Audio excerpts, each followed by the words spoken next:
Hello welcome to my show Bobby the matinee idol. दोस्तों, director H Vinod की film जननेता, Hindi में जननेता है, तमिल में कुछ अलग नाम है, जनगण ऐसा कुछ नाम है। तो ये फिल्म के जो स्टार्स है, honourable chief minister superstar Thalapathy Vijay, dashing Bobby Deol along with Pooja Hegde, Prakash Raj and many others. अब ये पिक्चर मैंने इंडिया के iconic cinema hall GD galaxy में देख ली, 12 बजे का शो। तो पिक्चर की जो कहानी, वो एक तेलुगु फिल्म थी, कुछ कोई एक्टर है, बाला कृष्ण नामक कोई एक्टर है, उसने वो पिक्चर की थी। उसकी रीमेक है मुझे लग रहा है, क्योंकि वो इसकी स्टोरी बहुत मिलती जुलती है। तो फिल्म मुझे एवरेज लगी दोस्तों, क्योंकि कुछ सीन बहुत अच्छे हैं, कुछ सीन ठीक ठाक है, स्क्रीन पे कहीं पे गिर रहा है, कभी ऊपर आ रहा है। तो ओवरऑल अगर आप फिल्म देखो, क्लाइमैक्स बहुत लेंदी है, पिक्चर भी बहुत लेंदी है, 3 घंटे की पिक्चर है। साउथ में तो चलो चल जाती है 3 घंटे, लेकिन बॉलीवुड में थोड़ा 3 घंटा थोड़ा प्रॉब्लम हो जाता है। फिल्म अगर अच्छी हो 4 घंटे भी चल जाए, लेकिन फिल्म उतनी अच्छी नहीं है, उसका स्क्रीन पे बहुत डगमगा जाता है। स्टोरी थोड़ी कंफ्यूजिंग है। कंफ्यूजिंग इसलिए लगेगी क्योंकि फ्लैशबैक बताते हैं, 2 लोगों का फ्लैशबैक बताते हैं, तो ऑलरेडी थोड़ी कंफ्यूज हो जाती है। किस तरह से थलपति विजय एक पुलिस अफसर होते हैं, फिर किस तरह से वो जेल में डाला जाता है, किस तरह से उनके वहाँ जो ऑफिसर होता है उनकी बेटी को किस तरह से वो बड़ा करते हैं और किस तरह मिलिट्री में डालते हैं। और बॉबी देओल जो पिक्चर के मेन विलेन, उनका एक फ्लैशबैक होता है, थलपति विजय का भी एक फ्लैशबैक होता है।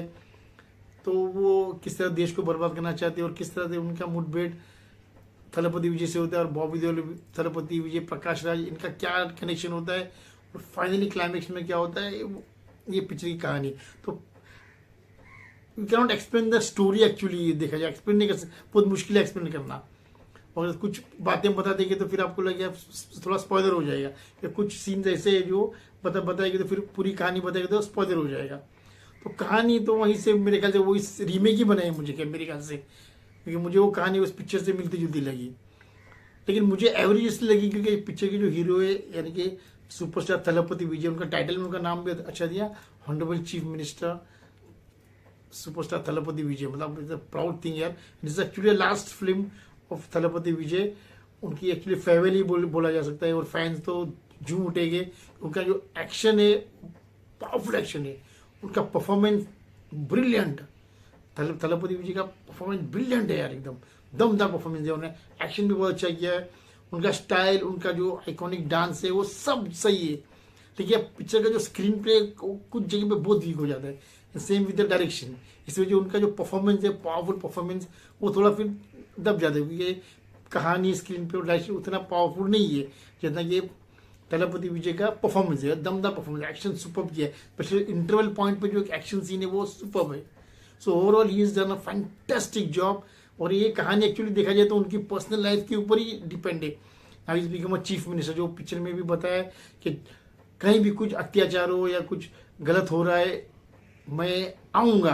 तो यही बात है, जब यानी बिकम चीफ मिनिस्टर, कुछ भी गलत हो रहा है, is there for the people. तो ये पिक्चर में यही मैसेज है। और एक सीन बहुत अच्छा है यहाँ पे, वो मिलिट्री कैंप में जाते हैं, वो छोटी बच्ची को कुछ गलत होता है, तो किस तरह से बच्ची को स्कूल के फंक्शन में लेके जाते हैं, बोलते हैं किस तरह से मैसेज देते हैं लड़कियों को कि अगर तुम्हें कोई टच करे तो क्या करना चाहिए। तो that scene is also very very good and very powerful, और पूरा अच्छा मैसेज देता है वो scene. So Thalapathy Vijay is done a fantastic job guys. तो पैसा वसूल एक्शन किया उन्होंने। उसके बाद पिक्चर की जो मेन विलेन है, dashing Bobby Deol, is superb. उनका जो इंट्रोडक्शन सीन है, वो साउथ अफ्रीका में होता है, धमाकेदार एक्शन सीन होता है। अरे मैं क्यों डरेगा वो जो फांसी में लटकने वाला है। और उनका और थलपति विजय का जो एक्शन सीन है वो बहुत अच्छा है। उनका एक फ्लैशबैक बताता है, अभी वो मैं रिवील नहीं करा, वो भी काफी अच्छा इंटरेस्टिंग है। और किस तरह से प्रकाश राज को पकड़ते हैं, all that scenes he has done superb. ये बॉडी भी अच्छी बताई, मतलब उसका लुक भी अच्छा है उनका। तो is an a brilliant job. और किस तरह से वो क्लाइमैक्स में जो टेक्नोलॉजी सबसे, किस तरह से वो पूरा रिमोट कंट्रोल से सब कुछ, जो ड्रोन होते हैं और सब फाइट्स बताई, वो बुलेट स्पीड आते, वो सब बहुत काफ़ी इंटरेस्टिंग किया उन्होंने। तो वो सब कुछ उन्होंने बहुत अच्छी तरह से की है बॉबी देओल ने। As a villain is very good, specially उनका इंट्रोडक्शन सीन और जो फाइट है वो जबरदस्त है। तो पैसा वसूल किया एक्शन बॉबी देओल ने। उसके अलावा पूजा हेगड़े छोटा रोल है, ग्लैमरस रोल है, मतलब थोड़ा बहुत, और ज़्यादा कुछ है नहीं पूजा हेगड़े को, तो थोड़ा ही है यार, ज़्यादा कुछ है नहीं। 1-2 गाने मतलब ठीक है, मतलब ऐसा कुछ वो नहीं है। बाकी ठीक ठाक ही रोल है उनका। उसके अलावा जो थलपति विजय की जो बेटी बताई है उसका बहुत अच्छा रोल है, अरे पूजा हेगड़े से ज़्यादा रोल उसका है और इंटरेस्टिंग रोल, मेन रोल भी है उनका, क्योंकि बचपन से वो बताया किस तरह वो मिलिट्री कैंप में जाती है, किस तरह से उनका जो एक मतलब उसे एक फियर फोबिया होता है, किस तरह से वो दूर हो जाता है और क्लाइमेक्स में किस तरह से एक्शन करती है। तो all that she has done a very good job, that girl she is looking pretty, और काम भी उन्होंने अच्छा है। उसके अलावा Prakash Raj he is also done a good job. उसके अलावा बहुत सारे दूसरे एक्टर्स हैं, उन सब ने अच्छा सपोर्ट किया है पिक्चर को। लेकिन overall if you see the film is just about average. Thalapathy Vijay his and Bobby Deol, इन दोनों का काम पावरफुल है, उन दोनों के एक्शन सीन्स पावरफुल है। പക്ഷേ थलपति विजय के तो बहुत सारे दो एक्शन सीन है वो बहुत पावरफुल है, इम्पैक्टफुल है, उनका जो मैसेज देने का अंदाज है वो भी बहुत जबरदस्त है। So he has done a fantastic job. लेकिन जो डायरेक्टर है पिक्चर के एच विनोद आई गेस, उन्होंने थोड़ा गड़बड़ कर दिया है। उन्होंने पिक्चर बहुत लेंदी, मतलब लेंदी का सवाल नहीं, लेंदी तो बहुत पिक्चरें होती है, विजय द मास्टर है वो पिक्चर बहुत लंबी थी, लेकिन वो था फैंटास्टिक फिल्म। लियो भी वो सब लेंदी, बट इट्स गुड फिल्म। ये लेंदी है लेकिन बहुत जगह पिक्चर गिर जाती है, तो वहाँ पर ऑडियंस थोड़ी निराश हो जाएगी। अदरवाइज थलपति के जो फैंस है they will enjoy the film, उनके जो डांस एक्शन वो पैसा वसूल है, विद मैसेज बहुत अच्छा है पिक्चर में। Overall I would say is an average film, but still you can go and watch this film in theatres, because action scene dance गाने वो सब गाने इतने खास नहीं, लेकिन एक्शन में जो म्यूजिक बहुत बड़ा वो सुनने में मज़ा आता है।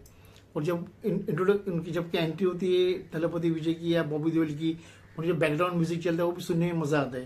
आई थिंक अनिरुद्ध का म्यूजिक है शायद, I am not sure, I think उनका ही म्यूजिक है, तो म्यूजिक सुनने में मज़ा आता है।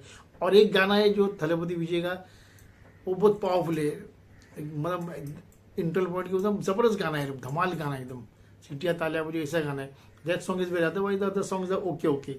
सो overall Jananeta is an average film, but still you can go and watch this film only for Honorable Chief Minister Thalapathy and Superstar Thalapathy Vijay and dashing Bobby Deol. Their performances are very good.